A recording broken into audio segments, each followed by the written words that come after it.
Ambassador Tejo stepped off the transport ship and felt the ground shake beneath his feet. The landing platform on Draconis Prime was built from smooth crystal that reflected the red light of the planet's twin suns. Everything here was massive, designed for beings much larger than humans. The doorways towered 3 times his height, and the corridors could fit an entire Earth building inside them. He had been to many worlds during his time as a diplomatic ambassador for the Galactic Council, but dragon worlds always made him feel small. The air itself seemed to hum with ancient power, and the scent of sulfur mixed with something that reminded him of burning metal. A dragon guard met him at the entrance to the great palace.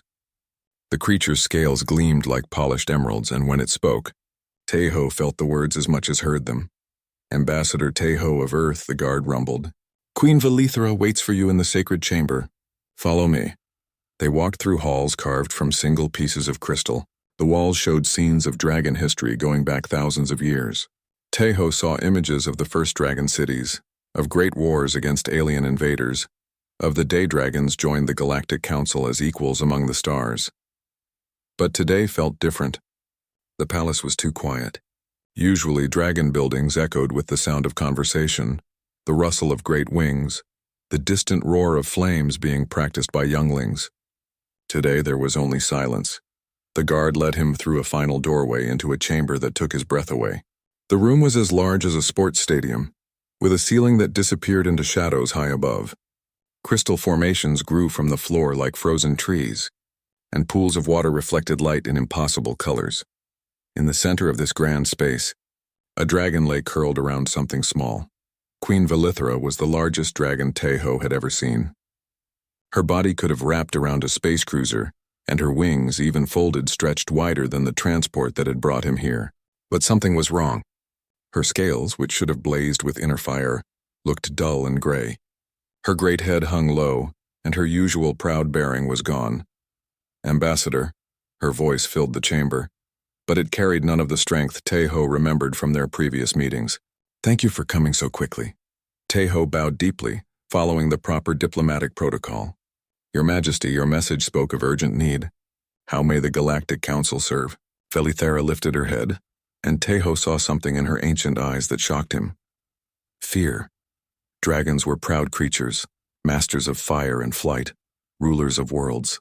They did not show fear easily. "My youngling is dying," she said simply. She moved slightly, and Tejo saw what she had been protecting. Nestled in a bed of precious gems and rare metals, lay a young dragon no bigger than an earth horse. Where a healthy dragon youngling should glow with inner fire, this one barely produced the faintest light. Its breathing was shallow and labored, and each exhale brought only the weakest wisp of smoke. Tejo approached carefully. Dragon parents were notoriously protective, but Velithra made no move to stop him. As he got closer, he could see the youngling's condition was even worse than he had first thought. The small dragon's scales were pale and lifeless, and its eyes were closed in what looked like constant pain. "What is your child's name?" Tejo asked softly. "Piraxis," Velithra replied. "Born 6 months ago under the auspicious alignment of both sons. The future heir to our throne. But from birth something has been wrong." Tejo activated his recording device to capture the medical details. "What symptoms have you observed?" The great dragon mother shifted, her claws scraping against the crystal floor. "Piraxis cannot maintain proper body temperature. A dragon youngling should burn hot enough to melt steel, but my child is always cold. The flame glands produce no fire worthy of the name. And food." She paused, pain clear in her voice. "Everything we feed the child makes the condition worse. Have your healers examined Piraxis?" "Every healer on Draconis Prime has tried. Our greatest doctors, our most learned scholars of dragon medicine. They have used every treatment known to our people." Velithra's voice grew bitter. "Some treatments helped for a few days, then the weakness returned worse than before." Tejo knelt beside the youngling. Up close, he could see the steady rise and fall of its chest, but each breath seemed to require enormous effort. "What do your healers believe is causing this?" "They speak of many possibilities. Some say it is genetic drift from centuries of life among the stars. Others blame pollution from the mining operations on our outer worlds. A few whisper of ancient curses from enemies our people defeated long ago." The Dragon Queen moved closer to her child, using one massive claw to gently stroke the youngling's side. "But none of their explanations have led to a cure. Traditional dragon medicine has failed. Our most advanced medical technology has failed. She looked directly at Taeho, and he saw desperation in her ancient gaze.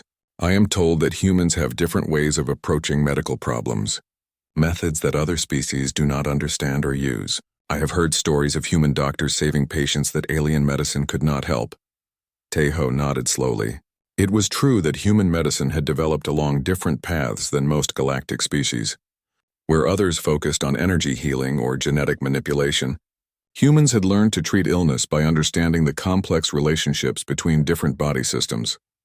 I will contact our best medical experts immediately, he assured her. Dr. Nari from the Seoul Medical Institute has published papers on dragon physiology. Dr. Dongwu specializes in genetic disorders. We can have a full medical team here within days. Days may be too long, Velithara said quietly. Look at my child, Ambassador. Paraxis grows weaker with each passing hour. The younglings who were born at the same time are already practicing flight and breathing flames that could light a building. My child can barely lift its head. Taeho felt the weight of responsibility settle on his shoulders. Dragon society was built around strength and fire. A youngling who could not fly or breathe flame would be seen as defective, possibly even exiled from dragon society. For a royal heir, the consequences would be even worse. But beyond politics, he could see the pain of a mother watching her child suffer. Despite their size and power, despite their reputation as fierce warriors, dragons loved their young as deeply as any species in the galaxy. We will find an answer, he promised. Human medicine has faced impossible cases before and found solutions. We will not give up on Paraxis. Velithara bowed her great head. I place my child's life in your hands, Ambassador. If human medicine can succeed where dragon healing has failed, my people will be forever in your debt. As Taeho prepared to leave and arrange for the medical team, he took one last look at the dying youngling. Pyraxis stirred slightly, opening eyes that should have blazed with dragon fire but instead looked dim and tired. For just a moment the small dragon seemed to look directly at him, and Taeho felt a strange connection to this creature he had just met. He would save this child. Somehow he would find a way. Walking back through the crystal corridors toward his transport, Taeho was already composing urgent messages to the best medical minds in human space. He had no idea that the solution would not come from advanced technology or sophisticated medical procedures. The answer would come from a simple farmer who had never left his home planet, a man who understood that sometimes the oldest wisdom was also the most powerful. Dr. Nari stepped out of the medical tent and pulled off her protective gloves with shaking hands. Behind her, the most advanced medical equipment that human science could provide hummed and beeped in the temporary facility they had. Built on Draconis Prime, she had spent the last 3 days running every test she could think of on the dragon youngling, and the results made no sense. Ambassador Taeho was waiting for her outside the tent, his face showing the worry that had been growing since the medical team arrived. What did you find? Dr. Nari shook her head slowly. Ambassador, in 20 years of practicing xenobiology, I have never seen anything like this. Every test we run tells us that Paraxis should be perfectly healthy.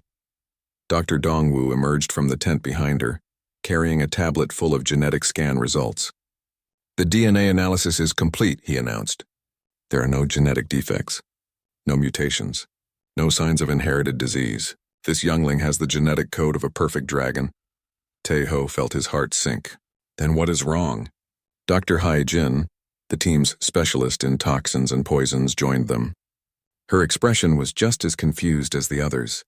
We tested for every known toxin in the galactic database.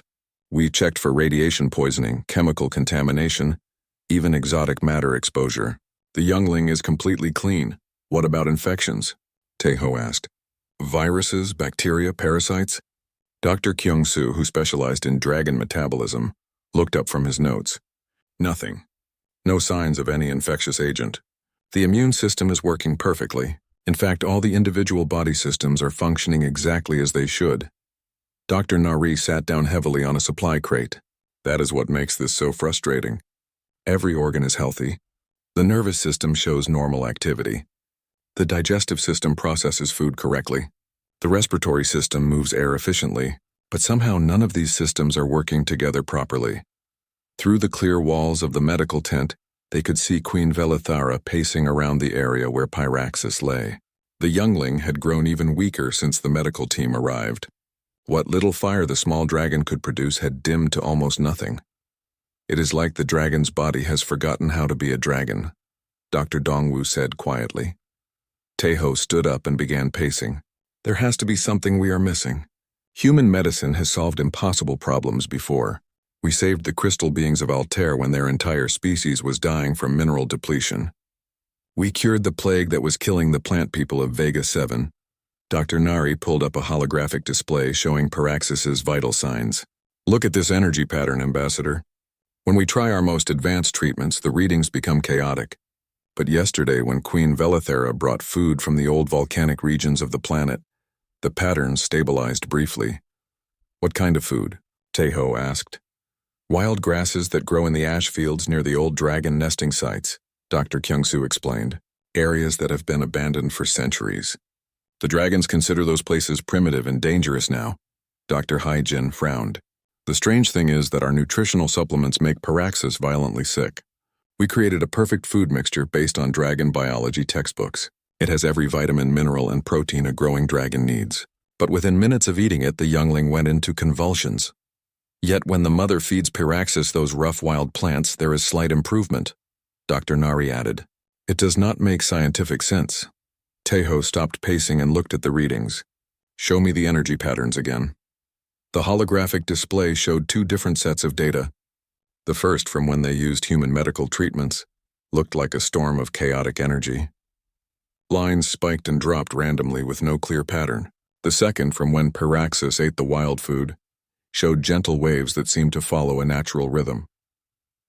"Our bioenhancers are supposed to boost a patient's natural healing," Dr. Nari said, "but in this case they seem to be fighting against something instead of helping it." Dr. Dongwu pulled up another screen. "Look at this comparison. This is the brain activity of a healthy dragon youngling from our medical database, and this is Paraxis during our treatments. The difference was shocking. The healthy youngling's brain patterns flowed in smooth, connected waves. Paraxis's patterns during human treatment looked broken and fragmented. But when we stopped the treatments and let the youngling rest in the natural environment," Dr. Dongwu switched to a third screen. "The patterns start to look more normal." Dr. Kyung-soo had been quiet during this discussion, but now he spoke up. "I have been thinking about something. All of our medicine is based on the idea of fighting disease, of correcting problems, of forcing the body to work the way we think it should work. That is how medicine works," Dr. Hai-jin said. "But what if the problem is not something wrong with Paraxis?" Dr. Kyung-soo continued. "What if the problem is that we are trying to treat a dragon with methods designed for other species?" Dr. Nari looked up sharply. "What do you mean?" "Dragons are not like other species we have treated. They are connected to their planet in ways we do not fully understand. Their fire comes from deep within the planet's core. Their strength comes from volcanic minerals. Their life force is tied to the natural electromagnetic fields of their world." Taeho began to see where this was leading. "You think Paraxis needs something that civilization has forgotten how to provide?" "I think," Dr. Kyung-soo said carefully, "that this youngling is not sick in the way we understand sickness. I think Paraxis is homesick for something that no longer exists in modern dragon society." The medical team fell silent as they considered this possibility. Everything they had learned in their years of training told them that advanced medicine was better than primitive methods. Clean facilities were better than natural environments. Scientifically designed nutrition was better than wild food, but the evidence was right in front of them. The more they tried to help Paraxis with modern medicine, the worse the youngling became. Dr. Nari stood up and walked to the tent entrance. Outside, Queen Velithera was gently cleaning her child's scales with water from a natural spring that bubbled up from deep underground.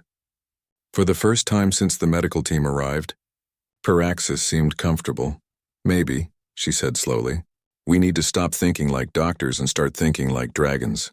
But none of them knew what that meant. They were scientists, trained to use technology and data to solve problems. They had no idea how to think like an ancient species that breathed fire and built their cities inside volcanoes. As the sun set over Draconis Prime, the medical team began packing their equipment. They had failed and Paraxis was running out of time. Queen Velithara watched them prepare to leave, her great eyes filled with disappointment and growing despair. Taeho felt the weight of failure crushing down on him. He had promised to save this youngling, and the best human medicine had nothing to offer. He had no way of knowing that the answer was already on its way, carried in the mind of a simple farmer who had never seen a dragon, but understood something far more important than advanced technology. He understood how to help living things remember what they were meant to be. The communication device in Lee Jun-ho's small farmhouse crackled to life at dawn. He was already awake, tending to his chickens in the yard when the urgent beeping drew him inside. The old farmer wiped his hands on his work apron and answered the call, surprised to see the official seal of the Galactic Council on his screen. Mr. Lee, Ambassador Taeho's voice came through clearly, despite the vast distance between Earth and Draconis Prime. I need your help with something that may sound impossible. Jun-ho sat down in his simple wooden chair. At 65 years old, he had lived his entire life in the same valley where his grandfather had farmed before him. The idea of helping the Galactic Council seemed as strange as flying to the moon. How can an old farmer help with space matters? There is a dying dragon youngling here, Taeho explained. Our best doctors have tried everything they know, but nothing works. Dr. Nari mentioned your name. She said you have helped sick animals that no veterinarian could save. Jun-ho chuckled softly. I work with earth animals, Ambassador. Chickens and goats and maybe a sick cow now and then. I know nothing about space dragons. Please, Taeho's voice carried desperation. I am sending a transport ship to your location. The situation is very bad. If we cannot help this youngling soon, it will die. 2 days later, Jun-ho found himself stepping off a spacecraft onto a world he could never have imagined. The crystal buildings of Draconis Prime rose around him like frozen lightning, and the air itself seemed to shimmer with heat and energy. But despite the alien environment, his farmer's instincts remained calm and observant. Ambassador Taeho met him at the landing platform. Thank you for coming. I know this must seem very strange. Jun-ho shouldered his simple bag, which contained only basic tools and a few supplies from his farm. Strange, yes, but suffering is suffering no matter what kind of creature is in pain. They walked through the crystal corridors toward the chamber where Queen Velithara waited with her dying child. Along the way, Taeho explained everything the medical team had discovered and tried. So the doctors say there is nothing wrong with the youngling's body, Jun-ho said thoughtfully, but it grows weaker every day. Exactly. It makes no sense from a medical perspective. When they entered the great chamber, Jun-ho stopped and stared. He had seen pictures of dragons in old Earth books, but nothing had prepared him for the reality. Queen Velithara was enormous, her scales dulled with worry but still magnificent. And there, curled in a nest of precious stones, lay the smallest dragon he could ever have imagined. Honored Queen, Taeho said formally. This is Lee Jun-ho, the farmer I told you about. Velithara looked down at the simple human in his work clothes and mud-stained boots. You are very small, she said, not unkindly. Jun-ho bowed respectfully. Yes, Your Majesty, but sometimes small things can help big things. May I see your child? The dragon mother moved aside carefully, allowing Jun-ho to approach. The old farmer knelt beside the nest and did something that surprised everyone watching. Instead of immediately trying to examine Paraxis or ask questions about symptoms, he simply sat quietly and observed. For long minutes, he watched how the youngling breathed. He noticed where Paraxis chose to rest in the nest, which stones the small dragon seemed to prefer, how it moved when it was uncomfortable. He observed without touching, without disturbing, just watching with the patience that came from decades of working with animals. Dr. Nari, who had stayed to see this meeting, whispered to Taeho, "What is he doing?" "Learning," Jun-ho said softly, apparently hearing her question. "Before you can help any living thing, you must understand what it needs." Finally, he spoke. "The little one is cold," Dr. Nari frowned. "We monitored the temperature constantly. The environmental systems maintain perfect heat levels." Jun-ho shook his head gently. "Not cold in the body. Cold in the spirit. This child is missing something it has never known but desperately needs." He turned to Queen Velithara. "Your Majesty, where did dragons build their nests before there were great cities like this one? In the old times, we nested in volcanic caves deep in the mountains, near the sulfur springs and the places where the planet's fire comes close to the surface, but those areas are considered primitive now. Dangerous, not suitable for modern dragons. And what did young dragons eat in those days?" Velithara's great head tilted as she remembered. Wild grasses that grew in the ash fields, mountain herbs that thrived near the hot springs, the eggs of cliff birds that nested in the volcanic rocks. Her voice grew sad. But we have much better food now. Scientifically designed nutrition that gives younglings everything they need to grow strong. Junho smiled gently. Your Majesty, may I tell you about my chickens? The Dragon Queen looked puzzled but nodded. When I was young, my grandmother raised the finest chickens in our valley. She could have used factory feed, perfectly balanced and efficient. But instead, she let her chickens roam free. They ate bugs and wild seeds and whatever they found in the dirt. People said she was old-fashioned and foolish. He paused, watching Paraxis struggle with another weak breath.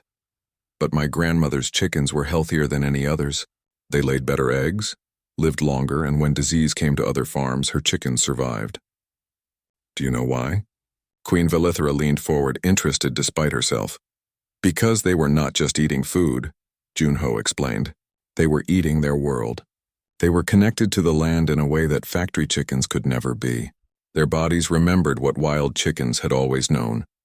Understanding began to dawn in the Dragon Queen's ancient eyes. Your child is not sick in the way the doctors understand sickness, Junho continued. Paraxis is homesick for a home it has never seen. The youngling's body remembers what its ancestors knew, even if its mind does not. He stood up slowly, his old joints creaking. Your Majesty, would it be possible to visit these old volcanic places you mentioned? I would like to see where dragons used to live before they built their beautiful cities. Dr. Nari stepped forward. Mr. Lee, those areas are considered unsafe. The volcanic activity, the unstable ground, the toxic gases. Doctor, Junho said patiently, if those places were deadly to dragons, why did they choose to live there for thousands of years? Perhaps what we call dangerous is exactly what this little one needs to survive. Queen Velithara was quiet for a long moment, looking between her dying child and this strange little human who spoke of chickens and ancient wisdom. Finally, she made her decision. Tomorrow, she said, we will visit the old nesting grounds. If you believe that is where answers can be found, then that is where we will go. As they prepared to leave the chamber, Junho took one last look at Paraxis. The youngling's eyes opened briefly, and for just a moment, the old farmer felt a connection to this creature from another world. In that gaze, he saw the same look he had seen in sick animals back home. The desperate need for something that could not be found in medicine or technology, but only in the ancient wisdom of the earth itself. The journey to the old volcanic plains took most of the morning. Queen Velithra flew slowly, carrying Paraxis in a specially crafted carrier that protected the weak youngling from the wind. Farmer Junho rode in a small transport ship alongside Ambassador Tejo and Dr. Nari, who had insisted on documenting whatever they might discover. As they approached the ancient nesting grounds, Junho pressed his face to the window and studied the landscape below. To most eyes, it looked like a wasteland. The ground was black and rocky, covered with ash from volcanic eruptions that had happened centuries ago. Steam rose from cracks in the earth, and the few plants that grew there looked tough and scraggly. But to Junho's experienced eye, it looked like something else entirely. This place is alive, he said quietly. Dr. Nari looked down at the harsh landscape. It looks dead to me. Almost nothing grows here. Look closer. Junho pointed to patches of green scattered across the ash fields.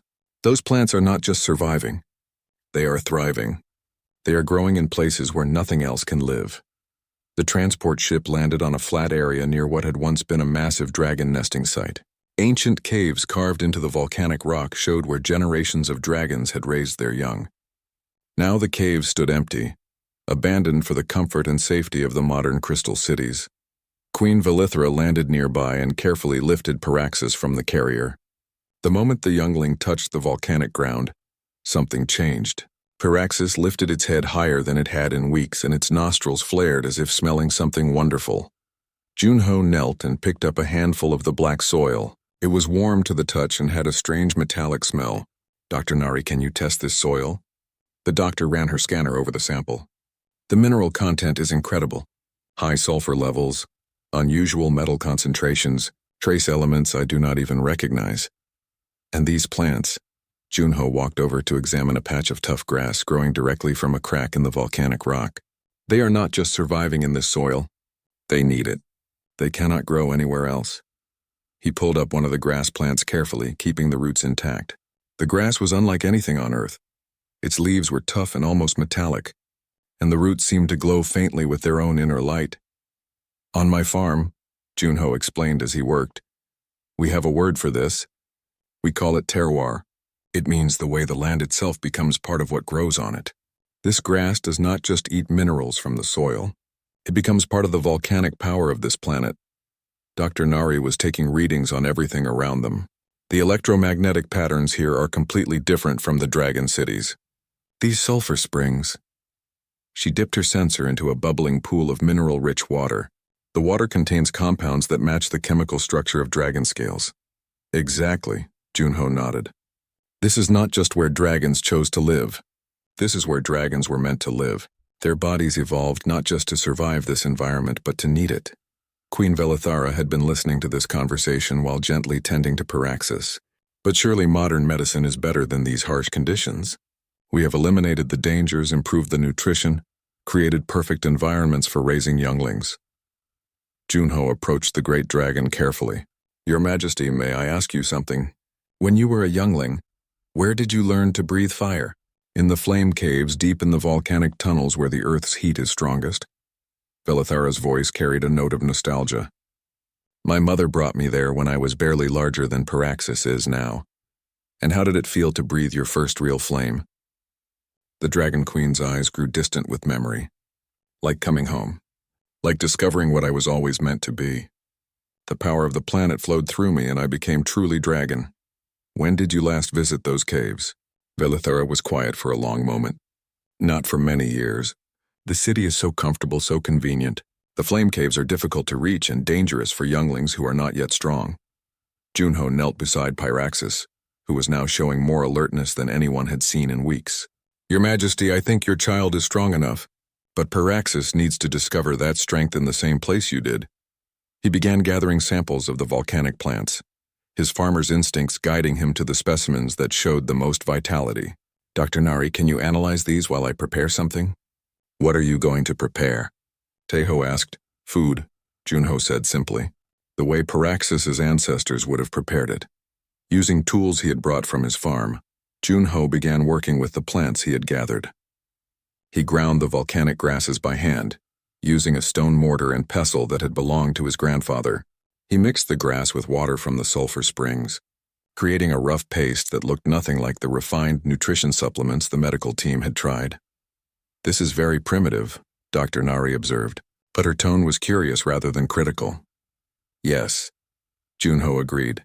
No precise measurements, no controlled environment, no scientific formulas. Just what the land provides, prepared the way it has always been prepared. He found eggs from cliff birds that still nested in the rocky peaks around the volcanic plains. The eggs were smaller than chicken eggs but had shells that seemed to contain their own inner fire. When he cracked them into his mixture, they actually sizzled. This looks like nothing our nutrition experts would recommend, Teho said. That may be exactly why it will work, Junho replied. When he finished preparing the food, it looked rough and earthy, nothing like the smooth, perfectly balanced supplements that modern dragons fed their young. But as he offered it to Pyraxis, something miraculous happened. The youngling's eyes opened fully for the first time in weeks. Pyraxis sniffed the food and a small puff of genuine flame escaped from its nostrils. Not the weak wisp they had seen before, but actual fire that glowed orange and warm. Queen Velithara gasped. How is this possible? Junho smiled as he watched Pyraxis eat eagerly for the first time since its birth. Your Majesty, some knowledge cannot be improved by civilization. Some wisdom is older than cities and more powerful than technology. As the youngling ate, its scales began to show the faintest hint of their true color. The dull gray was slowly being replaced by the deep red and gold that marked a healthy dragon. The land remembers, Junho said softly. And now Pyraxis is beginning to remember too. Dr. Nari's instruments were recording everything, but the readings showed patterns that defied scientific explanation. Pyraxis' body was not just healing. It was awakening to something that had been dormant since birth. We need to stay here, Queen Velithara said suddenly. Not permanently, but long enough for Pyraxis to learn what it means to be a dragon. As the sun set over the volcanic plains, painting the sky in shades of fire that seemed to resonate with some deep part of dragon nature, Junho felt satisfied in a way that had nothing to do with advanced medicine or sophisticated technology. He had simply helped a living creature remember what it was meant to be. 3 weeks after their arrival at the volcanic plains, the transformation was impossible to deny. Ambassador Tejo stood watching Paraxis practice breathing fire at the edge of a sulfur pool, and he could hardly believe this was the same dying youngling he had first seen in Queen Velithera's crystal chamber. The young dragon was still smaller than others its age, but the sickly gray color had completely disappeared from its scales. Now Paraxis gleamed with deep red and bright gold, colors that seemed to pulse with inner fire. More importantly, the youngling moved with the confidence and energy that had been missing since birth. Farmer Junho had set up a simple camp near the sulfur springs. His tent looked tiny next to Queen Velithera's massive form, but somehow it felt right. The old farmer had established routines that would have seemed primitive to most galactic citizens, but they were working better than the most advanced medical treatments. "Look at the breathing patterns now," Dr. Nari said, checking her instruments for the 100th time. "Perfect rhythm, optimal oxygen levels, and the flame glands are producing fire at temperatures we thought impossible for such a young dragon." Each morning, Junho and Queen Velithera would forage together in the ash fields while Pyraxis basked on sun-warmed rocks that stored heat for hours. The Dragon Queen was learning things about her own world that centuries of civilization had made her forget. "These plants grow differently depending on the season," Junho explained as they gathered fresh volcanic grasses. "In spring, they focus their energy on new growth. In summer, they store minerals from deep in the earth. Your ancestors knew this and fed their younglings different foods at different times." Velithera used her great claws to carefully harvest the plants, following techniques that Junho demonstrated. "We have forgotten so much," she admitted. "In the cities, we eat the same prepared foods year-round. We never thought that variety might be important. On Earth, we have old sayings," Junho said, filling his gathering basket with herbs that grew only near the hottest springs. "There is a time for planting, a time for growing, a time for harvesting. Dragons are part of nature, just like any other living thing. They need different foods as the seasons change." Dr. Nari was documenting everything, fascinated despite her scientific training. "The mineral absorption rates are remarkable. When Paraxis eats foods gathered at different times of day, during different weather conditions, the body responds differently each time. But it was more than just food that was helping the youngling heal. Junho had noticed that Pyraxis responded to the natural rhythms of the planet itself. The young dragon was most active when the volcanic activity increased, most restful when the twin suns reached certain positions in the sky. "Dragons are not just living on this planet," Junho observed one evening as they watched Paraxis practice flying short distances between rock formations. "They are connected to it in ways that science does not fully understand." The youngling's flight was still clumsy, but it was flight nonetheless. 3 weeks ago, Paraxis could barely lift its head. Now the small dragon could soar for several minutes at a time, riding the thermal currents that rose from the volcanic vents. "How did you know?"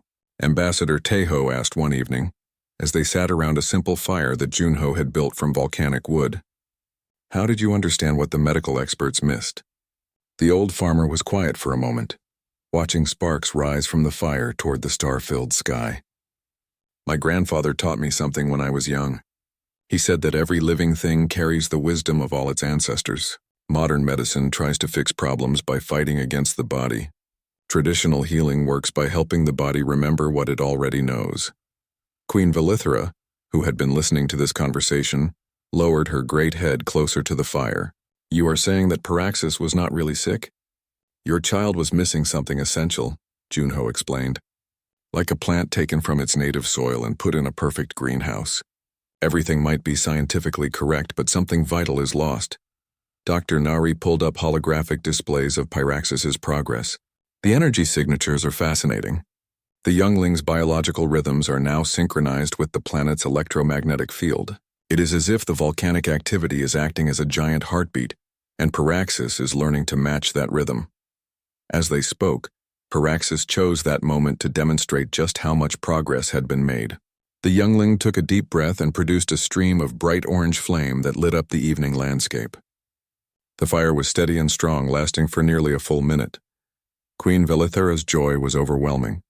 Her own flames danced in celebration, creating a light show against the dark sky that was visible for miles around. "In the old days," she said, her voice filled with wonder. Younglings would compete to see who could maintain flame the longest. I thought those days were gone forever. They are not gone, Junho said gently. They were just sleeping, waiting for someone to remember. The changes were not limited to Pyraxis alone. Word of the transformation had spread throughout dragon society, and something unprecedented was beginning to happen. Other dragon families were making pilgrimages to the old volcanic regions, seeking the ancient wisdom that had saved the royal heir. Dr. Nari received daily reports of dragon younglings across the planet, showing improvements when exposed to their ancestral environments. It is not just Pyraxis, she told Tejo. Dragons who have been raised entirely in the modern cities are bringing their children here to learn the old ways. Some of the changes were subtle. Dragons who had never shown interest in the traditional flame dances were rediscovering the ancient art forms. Others were dramatic. Younglings who had been considered weak or defective in city environments were proving to be exceptionally strong when raised in the volcanic regions. We are witnessing the awakening of an entire species, Tejo observed as he watched young dragons practicing aerial maneuvers that had not been seen for generations. But perhaps the most significant change was in Queen Velithara herself. The great dragon who had once been proud of her modern, efficient city was now spending most of her time in the ancient nesting grounds, learning skills that her own grandmother had known but that she had never thought to preserve. I was so focused on improving our civilization, she admitted to Junho one day as they watched Pyraxis teaching other younglings how to find the best thermal currents. I never realized that some improvements might actually be losses. Junho nodded, understanding the weight of her words. Progress is important, he said, but wisdom is knowing which old things should never be changed. As the sun set over the volcanic plains, painting the sky in brilliant shades of red and gold, Pyraxis led a group of young dragons in their evening flame practice. The sight was magnificent. Dozens of streams of fire rising toward the stars, creating patterns that their ancestors would have recognized and celebrated. For the first time in centuries, the ancient songs of young dragons echoed across the volcanic plains, carried on the wind to every corner of Draconis Prime. It was the sound of a people remembering who they had always been meant to be. 6 months after the first desperate call for help, Ambassador Tejo stood before the full assembly of the Galactic Council, presenting a report that would change how the entire galaxy thought about medicine and healing. The great chamber was filled with representatives from hundreds of worlds, all eager to hear about the miracle that had saved the Dragon Royal heir. Honored delegates, Tejo began, his voice carrying clearly through the vast space. The solution to Pyraxis's condition came not from our most advanced laboratories or our finest medical minds. It came from a human farmer who understood something that our civilization had forgotten. Behind him, holographic displays showed the dramatic transformation of the young dragon.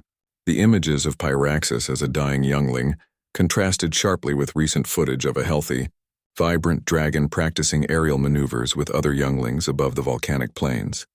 Council member Zaraketh, a crystalline being whose body pulsed with skeptical energy, spoke first. Ambassador, are you suggesting that we abandon scientific medicine for primitive folk remedies? Not abandon, Tejo replied carefully. Expand.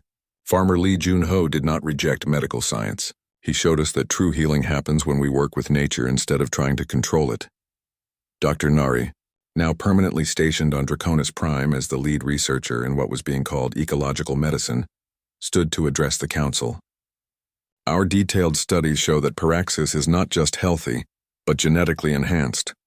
Traits that had been dormant for generations are now active. The youngling displays abilities that exceed those of dragons raised in traditional city environments. The impact had rippled far beyond one sick dragon. The success story had spread throughout the galaxy, and species everywhere were beginning to re-examine their relationships with their homeworlds.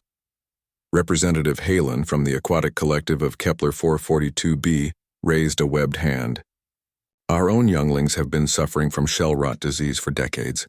Our best scientists blamed it on genetic mutations, but after hearing about the dragon case, we investigated our ancestral spawning grounds. What did you find? Tejo asked. The tidal pools where our people spawned for millions of years contain microorganisms that our young need for proper shell development. When we moved to artificial spawning centers, we eliminated those organisms in the name of cleanliness and efficiency. We have now begun returning our younglings to the old pools, and the shell rot is disappearing. Similar stories came from delegates across the galaxy. The aerial dancers of Proxima Centauri had rediscovered the importance of high-altitude nesting. The plant people of Vega 7 had returned to soil cultivation methods their ancestors had used before industrial agriculture. But the most significant change was happening in medical practice itself. The Galactic Medical Council had established new protocols based on what they called the Junho method. Every treatment now included an environmental assessment alongside traditional medical diagnosis. We are learning to ask different questions, explained Dr. Hai-Jin, who had become one of the leading advocates for this new approach. Instead of just asking what is wrong with a patient, we ask what might be missing from their environment. Instead of fighting disease, we look for ways to restore natural balance. Queen Valithera herself addressed the council via holographic transmission from Draconis Prime. Behind her, the volcanic plains buzzed with activity as hundreds of dragon families had established temporary camps to reconnect with their ancestral ways. Honored delegates, her voice rumbled with authority that came not from political power but from rediscovered wisdom. The human farmer gave us more than medical treatment. He gave us back our true selves, our younglings who were raised in the old places, fed on the old foods, taught the old ways. They burn brighter than any generation in living memory. The visual evidence was overwhelming. Young dragons raised in the volcanic regions were larger, stronger, and more capable than those brought up in the comfortable city environments. Their flames burned hotter, their flights reached higher altitudes, and their connection to the planet's natural energy was stronger than anything seen in centuries. We are not abandoning our cities or our technology, Valithera continued, but we are no longer ignoring the wisdom of our ancestors. Every dragon youngling now spends time in the ancestral nesting grounds. Every dragon family learns the old ways of gathering food and tending flames. The changes went beyond medical treatment. Dragon society itself was transforming. Ancient art forms that had been forgotten were being rediscovered. Traditional songs that had not been sung for generations now echoed across the volcanic plains every evening. Young dragons were learning skills that their great-grandparents had known but that had been considered obsolete. It is remarkable, observed Council Member Takara from the Silicon-based collective. An entire species is remembering abilities they thought they had lost forever. Ambassador Tejo nodded. And this is happening throughout the galaxy. Species that we thought were experiencing irreversible genetic decline are discovering that their problems were environmental, not medical. The Council voted unanimously to establish the Institute for Ecological Medicine. With research stations on every major world, the Institute would study the connections between species and their home environments, working to preserve traditional knowledge while advancing scientific understanding. But perhaps the most important change was philosophical. Medical schools throughout the galaxy began teaching courses in what they called ancestral wisdom. Students learned not just how to treat symptoms, but how to help patients reconnect with the environments that had shaped their evolution. Li Junho himself had returned to his farm on Earth, politely declining all offers of prestigious positions and galactic honors. When Ambassador Tejo visited him there, he found the old farmer tending his heritage grains exactly as he had before the dragon crisis. The galaxy is calling your methods revolutionary, Tejo said as they walked through the peaceful valley. Junho smiled, his weathered hands gentle as he checked the progress of his crops. There is nothing revolutionary about helping a living thing become what it was meant to be. That is just farming. He paused at the edge of his field, looking up at the stars that were beginning to appear in the evening sky. What makes me happy is knowing that somewhere out there, young dragons are breathing fire because someone remembered that the old ways have value. From across the galaxy, carried on quantum communication networks that spanned impossible distances, came the sound that had become a symbol of hope for countless species. It was the evening song of young dragons, a practice that had been nearly extinct until Paraxis's generation rediscovered their voices in the volcanic caves of their ancestors.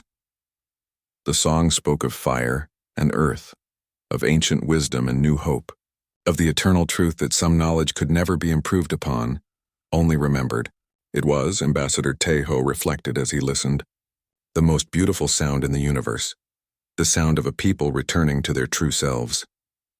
In medical facilities throughout the galaxy, the Junho protocols were helping countless patients not by fighting their conditions, but by helping them remember what their bodies had always known. And in a simple valley on earth, an old farmer continued his daily work, content in the knowledge that wisdom, like the soil he tended, was most powerful when it was allowed to grow in its natural way. The revolution had begun not with advanced technology or sophisticated theories, but with the simple recognition that sometimes the most important medicine was remembering how to come home.